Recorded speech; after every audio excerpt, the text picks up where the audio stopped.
Hello, my name is Chris Manuel. Thanks for joining me and thanks for checking out the video. For those of you who are trying to look to expand your knowledge of the fretboard and the guitar, I thought I would cover the CAGED system. Essentially, this is a 5-position study of the fretboard. It just works out as conveniently spells the word CAGED, and it's going to use basic chords that hopefully you all know by now. C, A, G, E, and D. And so what we do is we use these 5 chords to give us all the patterns of the guitar, all the positions that will encompass the entire fretboard. So the way this works is we can play every chord using those 5 different shapes. And by the time we're done, we have the whole neck. So we have C using the C shape. Here's C using the A shape. This comes from this A chord. What we do is we use our first finger to act as the capo. B flat, B, and C. This note being the root here. Then we got the C chord using the G shape. C chord using the E shape from the C chord here, and the C chord using the D shape, and then we would repeat. So then now we've got all the positions. Here's the C chord using the C shape again, this time using our index finger to compensate for the open strings. And one good way to practice this and to learn it well is to practice these chords to the circle of fourths.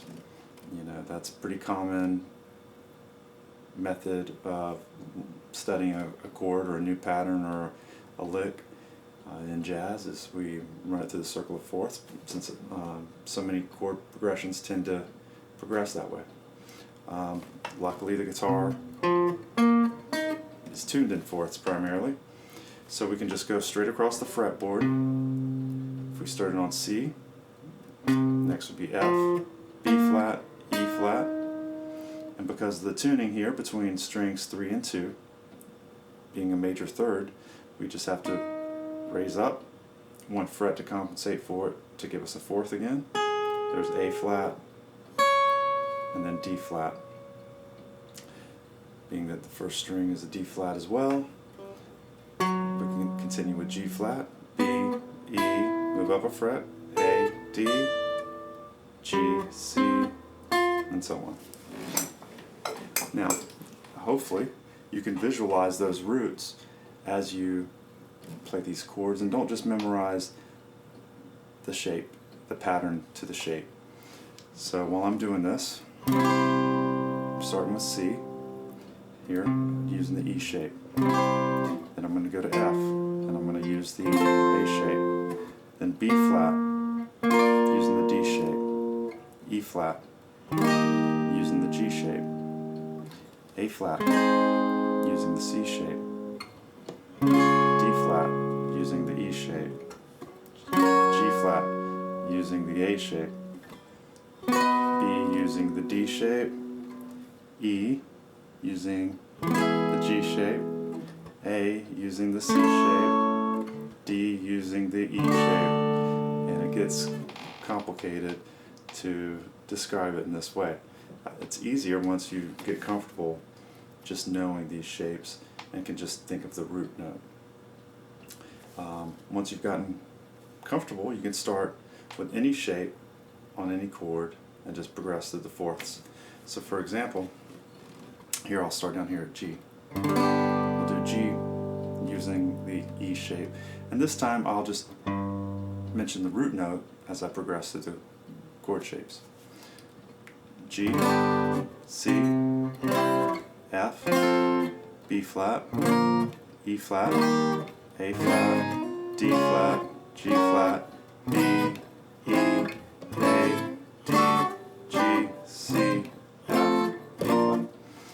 And once you get comfortable doing that, it really opens up the fretboard for you. Not just for your rhythm playing, but for your lead playing as well. speaking of which, we can also use the CAGED system to study all the major scales. Just like there's 5 positions that will give you the entire fretboard for chords, it works out the same way for major scales. And I'm going to go over those real quickly. We'll put those up here. So let's start here with the C chord and these using the A shape. So there's a corresponding A major scale pattern here.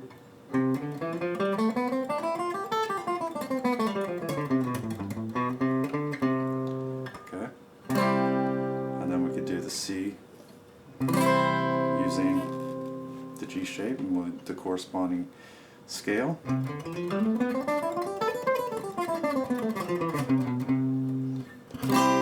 Another one. Another one.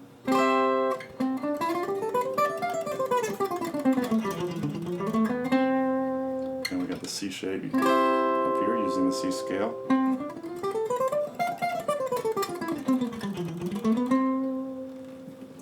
Now, this time I'll try to do them in order. I think the last time they are kind of started in a random place. So in the diagram we start with the C scale pattern, so perhaps we'll do that on F. Okay, so we'll play F using the C shape here.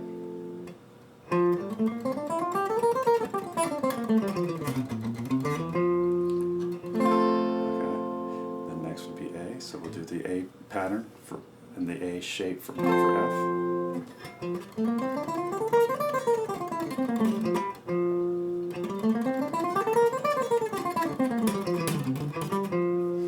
Here's the F pattern using the G shape.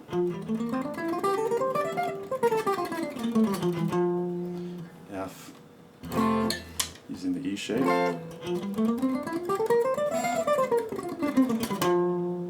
And then last but not least, we got the F using the D shape here.